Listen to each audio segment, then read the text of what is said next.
Huge news breaking moments ago. If you're a fan of excellence on the court and democracy in general, NBA superstar LeBron James has announced his endorsement for Vice President Kamala Harris, citing the racist comments about Puerto Rico made at Donald Trump's Madison Square Garden rally.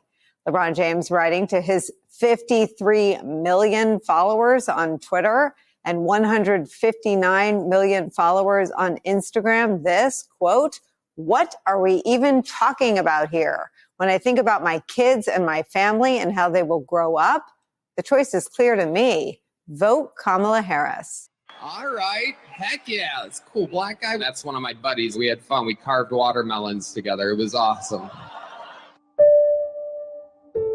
No, I'm not a racist.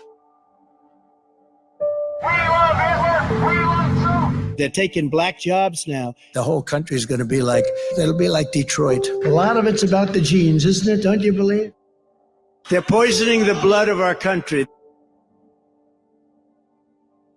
Troublemaker.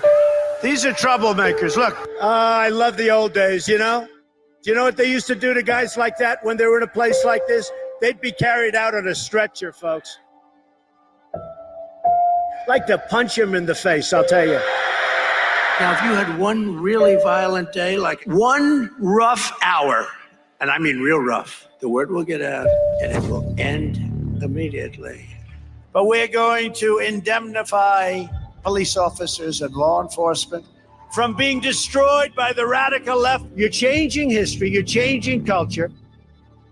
Of course I hate these people. And let's all hate these people, because maybe hate is what we need.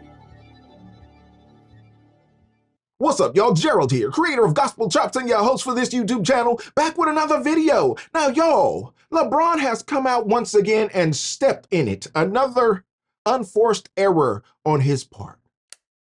And it's not surprising because it's coming down to the wire of this election. You would expect them to bring out the heavy guns. And boy, did they go nuclear with LeBron James. And he comes out and he says, what are we even talking about here? Well, LeBron, that's a great question.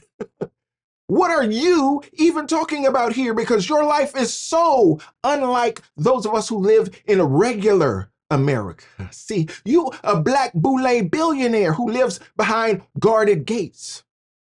So you don't have to worry about what everyday Americans have to worry about. Your concerns are not our concerns. So yes, let me repeat your question, LeBron. What are you talking about? When you come out here at the last minute of a campaign and try to use your influence upon those who follow your every move and try to live vicariously through you. Nah, we out here really in these streets, and we teach these boys not to go down to the gym and try to work all day to be like LeBron. No, boy, you're 5'2". See, LeBron won the genetics lottery, y'all, and he has used that brute force that God gave him to carve out a great life for himself and his family. But how many of y'all gonna end up living that life? This man lives behind guarded gates, where the police are always just a phone call away, where there's a camera on every corner, not just every corner, but multiple cameras on every mansion, on every lot, on every street.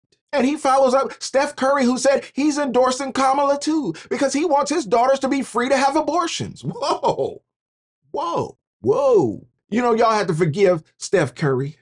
He says he's a Christian, but he cuss a little bit. Well, maybe a lot. And he has some ideas that are not very Christian, like this man here, who would come out and say, vote Kamala Harris. Well, who are you talking to? Not only what are we talking about here, but who are you saying this to? Are you saying it to the little boy in the hood who idolizes you? Are you saying it to those kids at your school?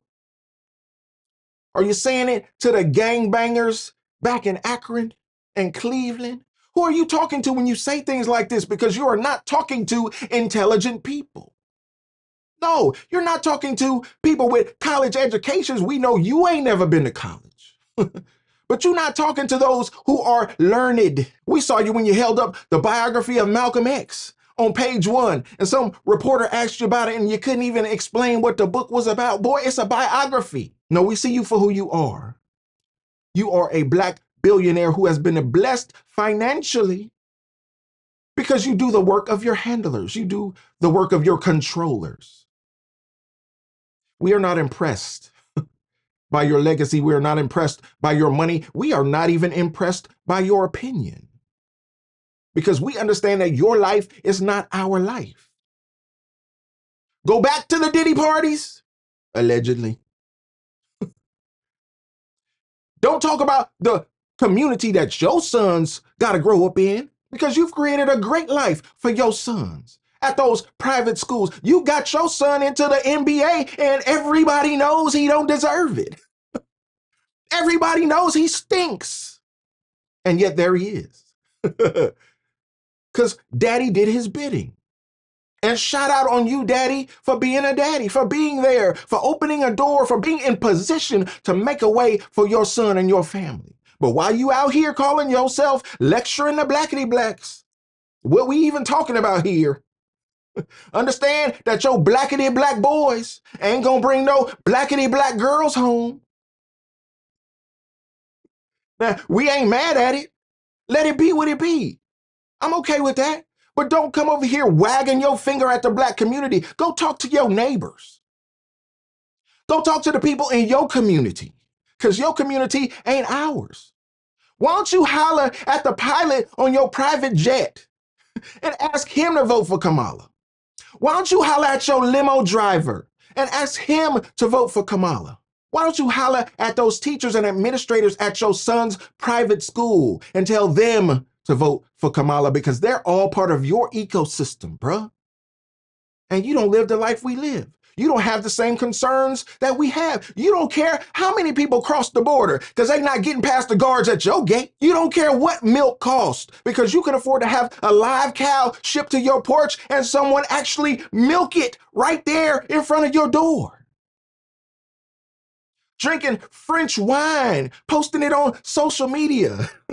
You think that's impressing the community? No, these people depressed. That's the only reason they paying attention to you. They living vicariously through the things that you do and say. That is why it's so bothersome that you would come out in a moment like this and be so irresponsible with your influence. Well, Donald Trump can hang himself with his own words, number one. Number two, let's recall it wasn't that long ago when somebody told LeBron to shut up and dribble. I'm glad he rejected that advice then. I'm glad he's rejected that advice now. These personalities, these celebrities, these stars have their own agency. They are indeed fellow citizens, and I celebrate them speaking out. I'm not so sure what it actually does. I'm not sure people vote a particular way because LeBron said do this or do that.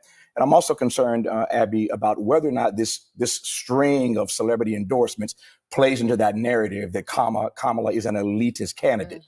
That does concern me. But at the end of the day, every one of us ought to be engaged in this process, and that includes celebrities like LeBron James. Yeah, it is a fair concern because, I mean, nobody is surprised when a celebrity comes out for a Democrat.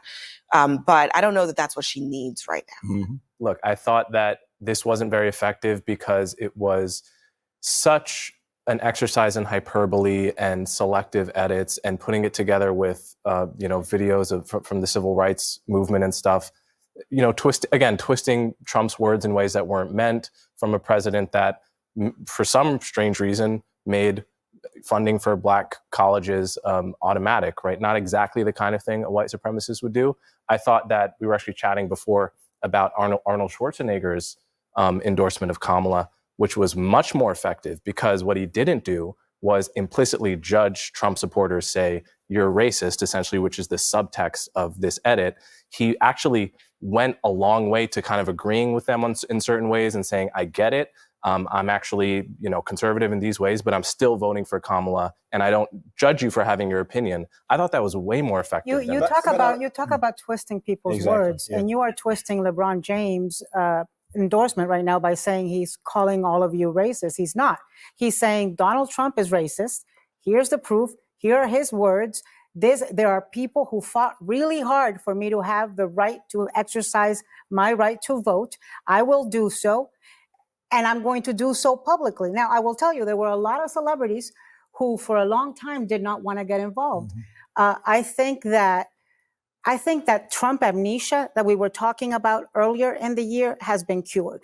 I think that Madison Square Garden rally was a catalyst for those who had forgotten, who had still forgotten, to pay attention and remember the division, the hostility, the misogyny, the racism, just the horrible chaos that comes with this guy. It was a fiasco. And I didn't see, coming respectfully, I didn't see any of Donald Trump's words being twisted in the video that LeBron posted, I number am one. curious about what words I didn't see any twist, number one. And number two, it's okay for campaigns to edit video to make their commercials, but it's not okay for LeBron to do that? I'm also curious. What are the words that you say are being twisted? So, he actually has a production company, so it could have been his. But not him himself. And it's beside the point. You think he didn't okay? You think he didn't approve what he put out? Beside the point. Tell us what you think is being taken out of context. I think so. When you cobble together videos from the 50s and 60s of the civil rights movement, and you have Donald Trump saying essentially, "These people are terrible," what you're implying is that he is like the white segregationists of the 50s and 60s who thought black people were lesser human beings, should not deserve to vote. That's exactly what he meant. That's exactly what he meant. Okay, but that's not anything Trump has ever said. Well, I think I guess what you're saying, you're saying that he's taking Trump's words out of context. I think Trump's words were in context. It's just that they were put alongside things that you objected to. But you think asking for the death penalty for 5 young men of color, Black and Latino, because and then never apologizing, never acknowledging that he was wrong. You think that's not otherizing? I mean, what Anna's talking about? Okay. Most of the Congressional Black Caucus voted for the crime bill. It was a different time. He was investigated for not renting to Black people. The sound that you hear of Trump at the end of the video, we have that full video, the context, right? He was on Larry King. This was in 1989, talking about the Central Park Five. A reporter asked me whether or not I had any compassion or feeling for the people that did it. Do I have hatred for them? And I said, look, this woman was raped, mugged, and thrown off a building. Thrown off a building on top of everything else. She's virtually, she's got some major problems, to put it mildly. I said, of course I hate these people. And let's all hate these people, because maybe hate is what we need if we're going to get something done. Maybe hate is what we need is the part that was used in the video, but it was used to make the point that Trump at that time took out a full-page ad in the New York Times proclaiming the guilt of these 5 Black and brown men, largely because they were Black and brown. Sure, I don't want to debate what happened with the Central Park Five. I think we all know the story there. The question for me as a strategist is whether or not this is going to be effective. Most celebrities support Democrats. That's not a big surprise for me. That's been the case for a very long time.